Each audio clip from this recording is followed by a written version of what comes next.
네, 안녕하세요. 버머의 모든 성도 여러분들. 오늘도 달콤하고나의 고소한 양식, 달고나 시간에 찾아주셔서 감사합니다.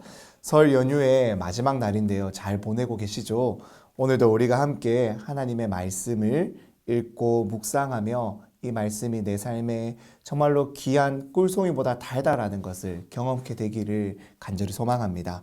오늘 우리가 함께 읽은 이 본문, 이 창세기 29장에서 이 30장까지의 두 본문은 야곱이 외삼촌 라반을 만나게 되고 그의 딸 레아와 이 라헬과 결혼하게 되면서 가족을 이루어가는 재산을 쌓아가는 과정을 우리들에게 들려주고 있습니다. 먼저 29장 이 1절에서 12절까지의 말씀을 좀 살펴보면은요. 이 야곱과 라헬의 운명적인 첫 만남을 오늘 본문에서 잘 보여주고 있습니다.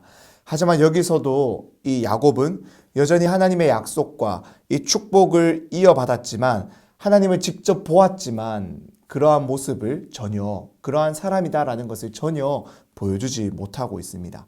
야곱은 철저히 계산적이고 이기적이며 자신이 원하는 것을 얻어내기 위해서 철저히 자기중심적으로 살아가는 모습을 오늘 본문에서 잘 보여주고 있다는 것입니다. 먼저 야곱은 이 라반의 동네에 도착을 합니다. 그래서 우물 앞에서 그곳에 모여들고 있는 목자들을 만나게 됩니다. 그리고 그곳에서 이 목자들만의 규칙, 다 모였을 때 우물의 돌뚜껑을 열어서 양들을, 염소들을 먹이는 참 그러한 규칙을 깨뜨리고 도무지 혼자서는 들 수 없었던 돌뚜껑을 자신의 힘으로 열어서 이 라반의 딸 라헬의 양떼가 왔을 때 먼저 물을 먹도록 도와주고 있습니다. 이러한 과정 가운데서 야곱은 이 라헬에게 자신의 힘, 강력한 힘을 이 육체적인 건강미를 과시했고 또 아브라함의 종이 이 이삭의 아내가 될 리브가를 구하러 우물가에 갔을 때 그가 이삭의 종이었던 아브라함의 종이었던 그가 이 리브가를 구하기 위해 기도했던 그러한 모습과는 달리 전혀 그러한 모습을 보여주지 않고 오히려 자신의 눈에 딱 첫눈에 마음에 든 라헬을 아내로 맞이하겠다라는 참 그러한 모습에 감정에 휩쓸리는 모습을 우리들에게 잘 보여주고 있는 것입니다. 그래서 자신의 힘을 과시해서라도 그 라헬의 마음을 얻고 싶었다라는 것이죠. 이처럼 야곱은 여전히 인생의 중대한 순간 앞에서 하나님께 기도하는 것보다 하나님을 기억하는 것보다 하나님을 의지하는 것보다 자신의 힘을 앞세우고 자신의 노력을 앞세우는 명목상의 신앙인이었음을 잘 보여주고 있습니다.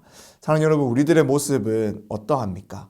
우리의 모습을 이러한 야곱의 모습과 비교해서 계속해서 읽어가신다면 이 야곱의 내용을 통해서 우리가 더 많은 묵상들을 얻어낼 수 있을 줄로 믿습니다. 이어지는 29장 13절에서 이 30절의 내용은 이 야곱이 라반의 두 딸과 결혼하는 과정을 잘 보여주고 있습니다. 여기서 야곱은 자신보다 더 이기적이고 철저히 계산적인 라반을 만나서 이 사랑의 눈이 멀어 이 자신이 지금까지 철저하게 계산적으로 살아왔던 모습도 다 내려놓고 라헬을 얻기 위해서 귀한 시간을 라반의 종처럼 보내며 허비하는 모습을 보게 됩니다. 라반은 이 철저히 계산적이고 이기적인 사람이었기 때문에 자신이 손해를 보는 장사는 결코 하지 않았습니다. 야곱처럼 힘이 세고 일을 잘하는 일꾼이 자신의 곁에 있어서 자신의 재산을 늘려가는데 그는 어떻게 해서든 도움을 얻고 싶었습니다. 그래서 더 붙잡아 두기 위해서 라헬을 주는 척하지만 먼저 레아를 그에게 주어서 시집가게 함으로써 야곱을 자기 곁에 더 붙잡아 두는데 성공하게 됩니다. 이 상황 속에서 야곱은 이 7년이라는 시간을 기꺼이 섬기겠다라고 하는데요. 이 두 아내를 얻으면서 14년이라는 시간을 이 라반을 위해서 섬깁니다. 그런데 이렇게 섬겼던 이 야곱의 모습, 당시 근동의 풍습으로 보았을 때 신부를 맞이하기 위한 지참금을 냈어야 됐는데, 그래서 이 야곱은 그 지참금을 라반에게 자신의 노동력으로 대신해서 지금 지불하려고 했었던 의도가 있었다라는 겁니다. 하지만 당시의 계산으로 보았을 때 한 여인을 얻기 위해서 야곱은 한 3년 정도만 충분히 일을 했어도 이 충분히 지참금을 대신할 만큼의 노동력을 그 값을 지불했을 것입니다. 하지만 그는 이 라헬을 얻기 위해 또 속아서 이 레아를 먼저 얻고 나서 또 라헬을 얻기 위해서 그는 그 3년이라는 시간보다 훨씬 더 많은 시간, 즉 원래 계산보다 더 많은 말도 안 되는 시간을 들여서 그 여인을 얻는데 그의 노동력을 사용하고 있는 모습을 보여주고 있다라는 것입니다. 그만큼 사랑의 눈이 멀어, 자신의 욕심의 눈이 멀어 이 무엇이 중요한지도 잊고 있는 야곱의 모습을 우리는 보고 있는 것입니다. 또 우리가 가지고 있는 이 개역개정 성경에서는 레아는 시력에 장애가 있는 여성처럼 묘사가 되고 있기 때문에 이 야곱이 레아보다 라헬을 더 사랑하고 그녀를 선택하는 것이 더 좋아 보이게 느껴지지만 이것을 이 히브리 원어의 의미를 살려서 본다면은 레아는 지혜로웠고 이 라헬은 얼굴과 몸매가 아름다웠다라고 번역해 볼 수가 있습니다. 따라서 우리는 지금 라헬을 더 원하는 이 야곱의 모습을 통해서 그가 무엇을 더 중요시 여기고 있는 사람이었는지를 살펴볼 수 있다라는 거예요. 야곱은 지혜보다 자기의 눈에 보기에 더 아름답고 더 매력적이었던 라헬을 얻기 위해서, 그러한 그녀에게 잘 보이기 위해서 이런 말도 안 되는 계약을 그녀의 아버지인 라반과 덜컥 해버린 것이고 라반에게 속아 넘어가고 있다라는 것을 보여줍니다.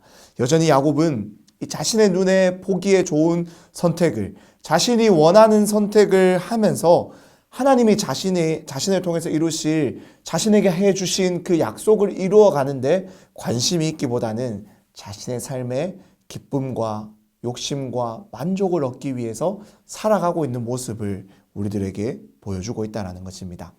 이어지는 29장 하반부 31절부터 이 30장 24절까지의 말씀은 이 야곱의 아들들이 또 딸인 디나가 태어나는 과정을 우리들에게 잘 보여줍니다. 이러한 과정 가운데서 야곱은 아무런 역할을 하지 못합니다. 그저 두 아내의 싸움을 지켜보면서 그들이 시키는 대로 행하고 있는 모습을 보여줍니다. 첩에게 들어가라고 하면은 들어가고 자신에게 오라고 하면은 오고, 그렇게 야곱은 이 가정에 일어나고 있는 이 문제에 전혀 개입하지 못하고 가정을 바르게 세워가지 못하는 무기력한 모습을 보여주고 있습니다. 야곱은 졸지에 부인이 4명까지 늘어버렸습니다. 그리고 이 부인들의 다툼 가운데서 11명의 아들과 1명의 딸을 두게 되었습니다. 이러한 과정 가운데서 두 여인은, 이 레아와 라헬은 남편의 사랑을 얻기 위해서 그 경쟁에서 우위에 서기 위해서 다투는 모습을 계속해서 보여줍니다. 이러한 과정을 통해서 레아는 점점 더 이 남편의 사랑을 얻기 위해 아들을 낳는 것이 아니라 이 생명들을, 이 아들들을 허락해 주신 분은 하나님이다라는 것을 깨닫고 그 하나님을 기억하고 찬양하는 모습으로 변해갑니다. 하지만 라헬은 그렇지 못한다라는 것을 보여줍니다. 그녀는 아들을 낳지 못하는 자신의 상황을 도무지 받아들이지 못해서 어떻게 해서든지 그 언니와의 경쟁에서 이기기 위해 애를 씁니다. 자신의 이 시녀를 통해서 아들을 얻지만, 그렇게 힘겹게 아들을 얻어냈지만 그렇게 힘겹게 얻은 아들들의 이름을 그저 언니와의 경쟁에서 승리했다 정도로 이름을 지어버리는 것입니다.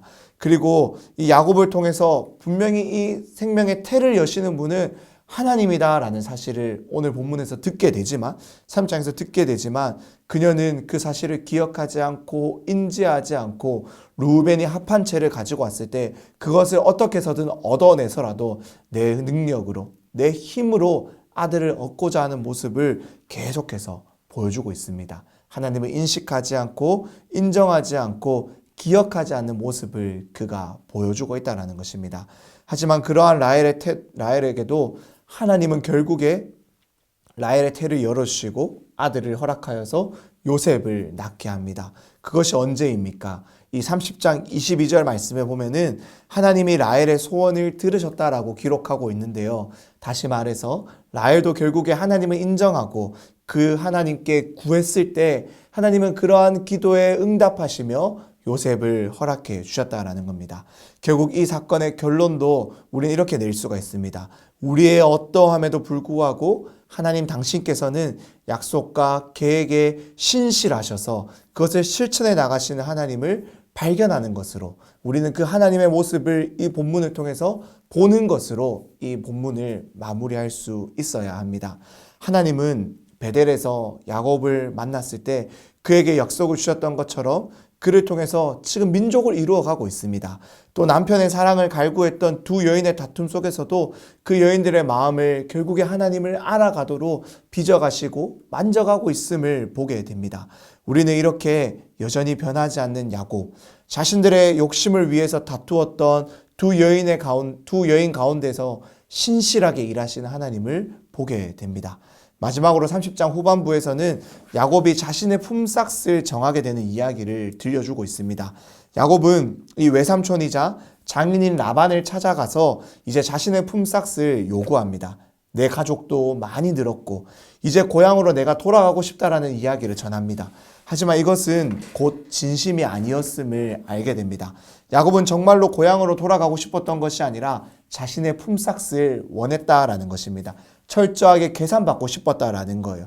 그래서 라반이 야곱에게 네 몫을 어떻게 정해주면 좋겠냐라고 물었을 때 그는 기다렸다는 듯이 자기의 몫을 요구하며 그 요구에 대한 조건들을 일일이 나열하고 열거하는 모습을 보여줍니다. 하지만 라반은 그것조차도 빼앗기지 않기 위해서 자신의 아들을 통해서 얼룩무늬가 있는 가축들을 다 따로 떼어놓고 이제 그렇게 비열하고 치사한 방법을 보여주고 있습니다. 하지만 야곱의 몫을 챙겨주신 것은 오늘 본문에서 볼 수 있듯이 하나님입니다. 오늘 본문에서 야곱은 이 얼룩덜룩한 나뭇가지를 사용하는 모습을 보여주지만 그것이 어떠한 과학적으로도 근거가 있는 모습이 아닙니다. 그저 이러한 방법을 취한다라고 해서 그 얼룩덜룩한 무늬가 있는 가축이 더 나올 수가 없다라는 것입니다. 오히려 이것은 야곱의 몫을 하나님께서 챙겨주셨다라고 우리가 보아야 합니다. 내일 살펴볼 이 31장 9절의 말씀에서도 야곱은 그것을 정확하게 고백하고 있음을 알게 됩니다. 이처럼 야곱과 라반, 이 두 인물들은 철저하게 계산적이고 이기적이고 자신의 것을 어떻게든 빼앗기지 않고 악착같이 모으면서 지키고자 하는 세상적인 모습을 보여주지만 모든 것은 하나님의 손 안에 있고 하나님의 뜻대로 나눠지고 있음을 이 본문을 통해서 우리는 또다시 살펴보게 됩니다. 하나님은 당신의 약속에 신실하세요. 아무리 야곱이 하나님을 모르고 자신의 뜻대로 살아가고 있다고 할지라도 야곱을 택한 하나님은 그의 인생에 복을 주시고 번성케 하고 있음을, 그래서 결국에 당신의 뜻을 야곱을 통해서 이루어 가실 것을 계속해서 보여주고 있다는 것입니다. 하지만 그렇다고 해서 그가 돌아가는 길, 하나님께로 오는 길을 바로 오지 아니하고 자신의 욕심과 자신의 뜻대로 하나님의 뜻을 돌아서 가고 있는 그 길을 막지는 않으신다라는 거예요. 그 모든 과정을 그저 지켜보시며 자신에게로 얼른 돌아오기를, 하나님의 뜻을 깨닫고 순종하며 돌아오기를 하나님은 기다리시며 야곱의 걸음걸음을 지키시고 보호하고 있다는 사실을 기억해야 됩니다. 그렇게 우리 또한 이 야곱의 이야기를 살펴보면서 내가 나의 뜻대로 살아가고 있는 것은 아닌지, 하나님이 원하시는 길이 아니라 저 멀리 돌아가고 있는 것은 아닌지 우리는 우리의 삶을 돌아볼 수 있어야 합니다. 그래서 하나님의 뜻에 순종하면서 하나님이 원하시는 가장 빠르고 안전한 길로 돌아가서 따라갈 수 있는 이 순종의 걸음들을 매일매일 걸어갈 수 있는 범어의 모든 성도님들 될 수 있기를 간절히 소망하고 주님의 이름으로 축원합니다. 우리 또 내일 이 범어 달고나로 함께 만날 수 있었으면 좋겠습니다. 그럼 내일 또 뵙겠습니다.